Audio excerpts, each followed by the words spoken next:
Hello. आज की इस क्लास में हम देखेंगे व्हाट इज़ इलेक्ट्रिक चार्ज। हम प्रीवियस क्लास में वैसे पढ़ चुके हैं इलेक्ट्रिक चार्ज, पर काफ़ी टाइम हो गया तो मैं इसे रिवाइज़ कर रही हूँ। What is electric charge? Electric charge क्या होता है? इलेक्ट्रिक चार्ज कैसे पता चला कि इलेक्ट्रिक चार्ज नाम की कोई चीज़ होती है? तो इसके समझने के लिए सबसे हमें देखना पड़ेगा कि हमारे आसपास कौन सी चीज़ है। हमारे आसपास है मैटर, कोई भी मैटर। अगर आप देखोगे तो आपके पास आपको कप दिखाई देगा, आपके पास आपको बॉल दिखाई देगी, आपके पास आपको वॉच दिखाई देगी। ये जितनी भी चीज़ें हैं ये सब किससे मिलके बनी होती है? ये सब मैटर से मिलके बनी होती है। और मैटर किससे मिलके बना होता है? एलिमेंट्री पार्टिकल से। अब एलिमेंट्री पार्टिकल्स के अंदर भी बहुत सारे पार्टिकल होते हैं, जिनमें से 3 मोस्ट कॉमन पार्टिकल है, प्रोटॉन, इलेक्ट्रॉन और न्यूट्रॉन।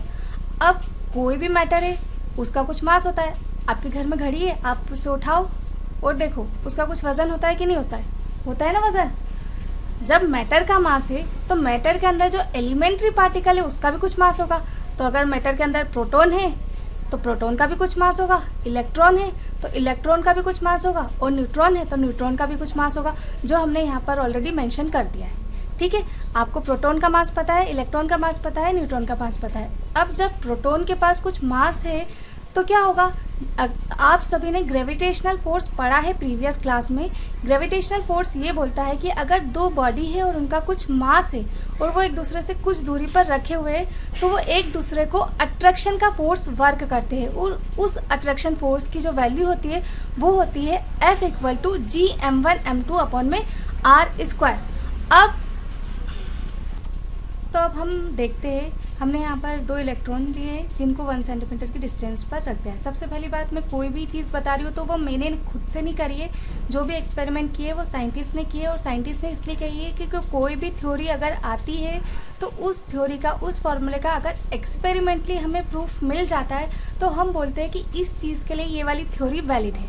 ठीक है, तो ये साइंटिस्ट लोगों ने ये एक्सपेरिमेंट किया था। उन्होंने 2 इलेक्ट्रॉन को 1 सेंटीमीटर की डिस्टेंस पर रखा। अब जब इसका कुछ मास है, आपको पता है कि इलेक्ट्रॉन का एक मास है, वो कितना है? 9.1 × 10⁻³ kg, और इस इलेक्ट्रॉन का भी सेम उतना ही मास है। ये दोनों एक दूसरे से 1 सेंटीमीटर की डिस्टेंस पर रखे तो इनके मासेस की वजह से इनके बीच में कौन सा फोर्स वर्क करेगा? Gravitational force. इस फॉर्मूले में रख करके जब हमने ग्रेविटेशनल फोर्स की वैल्यू कैलकुलेट करी तो हमारे पास जो फाइनली आंसर आया वो कितना आया? 5.5 × 10⁻67 न्यूटन। ओके, पर उसी चीज़ को, इस चीज़ को हमने थ्योरेटिकली कैलकुलेट करा, पर उसी चीज़ को हमें एक्सपेरिमेंटली भी तो देखना पड़ेगा। अगर थ्योरेटिकली और एक्सपेरिमेंटली दोनों वैल्यू सेम आती है तो हम बोलेंगे कि हमारा ये जो थ्योरी है वो करेक्ट है इस मटेरियल के लिए, इस इलेक्ट्रॉन के लिए। ठीक है, तो हमने जब एक्सपेरिमेंटली कैलकुलेट करा तो एक्सपेरिमेंटली साइंटिस्ट लोगों को जो वैल्यू मिली वो कितनी थी? 2.3 × 10⁻24 न्यूटन।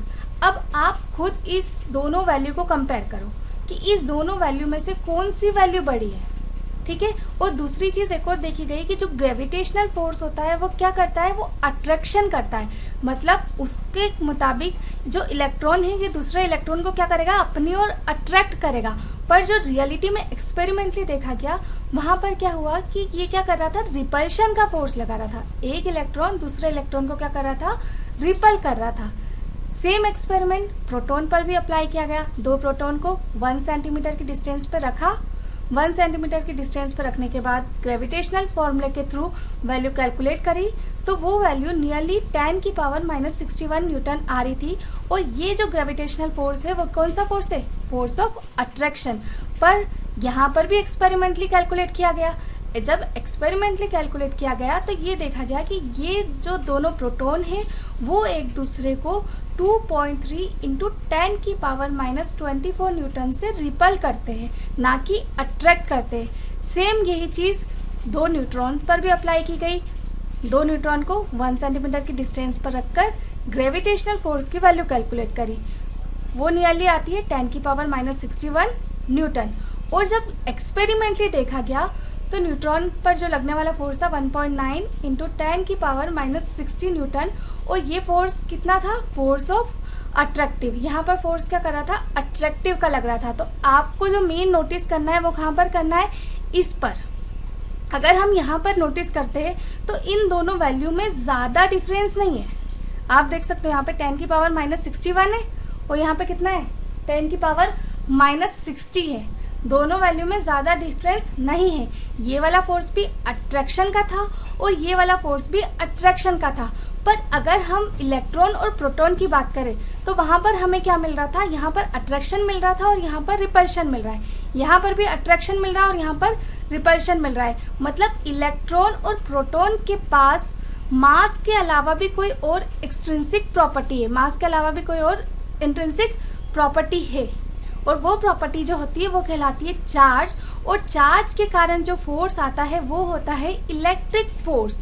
मतलब यहाँ पर जो आपको बढ़े हुए पैरामीटर्स मिल रहे हैं, इतना ज़्यादा लार्ज अमाउंट में जो फोर्स मिल रहा है रिपल्शन का, वो किस वजह से मिल रहा है, क्योंकि यहाँ पर इलेक्ट्रिक फोर्स है। और इलेक्ट्रिक फोर्स कब वर्क करता है, जब किसी भी बॉडी के पास चार्ज होता है।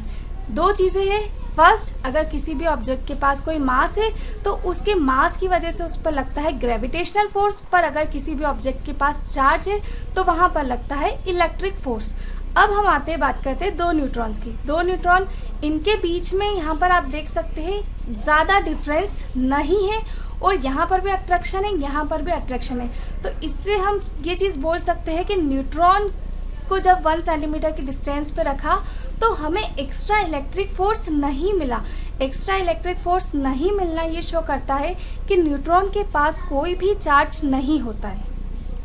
तो ये था हमारी प्रीवियस क्लास का रिवीजन, जहां हमने जाना कि इलेक्ट्रॉन के पास कोई चार्ज होता है, प्रोटॉन के पास चार्ज होता है, पर न्यूट्रॉन के पास कोई भी चार्ज नहीं होता है। फाइनली हमने ये चीज़ कैलकुलेट करी, ये चीज़ फाइंड आउट करी कि जो चार्जेस होते हैं वो दो टाइप के होते हैं, एक होता है प्रोटॉन और इलेक्ट्रॉन। तो चलिए अब हम बात करते हैं कि इसका नेचर क्या होगा और किस टाइप का होता है। 2 काइंड्स ऑफ चार्ज। हमने एक्सपेरिमेंट किया इलेक्ट्रॉन इलेक्ट्रॉन। जब हमने इलेक्ट्रॉन को इलेक्ट्रॉन के पास रखा तो देखा वहाँ पर रिपल्शन फोर्स वर्क कर रहा था। प्रोटॉन को प्रोटॉन के पास रखा तो वहाँ पर भी रिपल्शन फोर्स वर्क कर रहा था। अब यहाँ पर ये दो एक्सपेरिमेंट तो हमने प्रीवियस क्लास में कर लिए थे, पर हम नया क्या करें। नया ये करा है कि इलेक्ट्रॉन को प्रोटॉन के पास रख के देखा। हमने किया मतलब साइंटिस्ट ने किया, हमने नहीं किया, हम बता रहे हैं सिर्फ। ई और पी, हमने क्या किया, एक इलेक्ट्रॉन लिया एक प्रोटॉन लिया, दोनों को हमने एक दूसरे के पास रख के देखा। तो जहाँ पर सेम वाले रिपल कर रहे थे, जब हमने एक इलेक्ट्रॉन और प्रोटॉन को पास रखा तो वहाँ पर कौन सा फोर्स देखा गया, अट्रैक्शन का फोर्स देखा गया।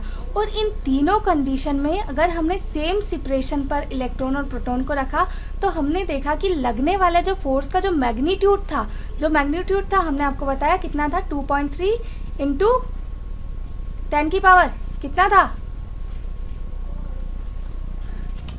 2.3 इंटू 10 की पावर -24 न्यूटन। ओके, तो जो मैग्नीट्यूड इसका है और इसका है, इन तीनों के लिए जो फोर्स का मैग्नीट्यूड था वो तो सेम था, 2.3 इंटू 10 की पावर -24। पर यहाँ पर ऑब्जर्व करने वाली चीज़ क्या है कि जब सेम चार्जेस हमने लिए तो फोर्स जो वर्क कर रहा था वो रिपल्शन का कर रहा था, और जब हमने अपोजिट चार्जेस लिए तो वहाँ पर क्या हो रहा था, अट्रैक्ट कर रहा था। तो फाइनली हमने क्या चीज़ निकाली कि जो इलेक्ट्रॉन पर चार्ज होता है और प्रोटॉन पर चार्ज होता है उसकी स्ट्रेंथ दोनों की सेम होती है, बट उन दोनों का जो नेचर होता है वो क्या होता है, डिफरेंट नेचर होता है। अब इसके नेचर को समझने के लिए हमने एक और एक्सपेरिमेंट किया, हमने मतलब साइंटिस्ट ने। अब हम यहाँ पर देखते हैं, इलेक्ट्रॉन लिया प्रोटॉन लिया और उन दोनों को एक स्मॉल वॉल्यूम में, छोटे से वॉल्यूम में हमने पैक कर दिया। जब हमने इसको एक स्मॉल वॉल्यूम में पैक कर दिया और इससे कुछ डिस्टेंस पर एक प्रोटॉन ला करके एक्सपेरिमेंट किया कि इस प्रोटॉन पर इस वॉल्यूम के थ्रू कितना फोर्स लग रहा है। तो जब एक्सपेरिमेंट करके इन दोनों के बीच लगने वाले फोर्स की स्टडी करी तो क्या पाया कि कोई भी फोर्स नहीं लग रहा था इस प्रोटॉन पर, इस पैक वॉल्यूम के थ्रू कोई भी फोर्स नहीं लग रहा था।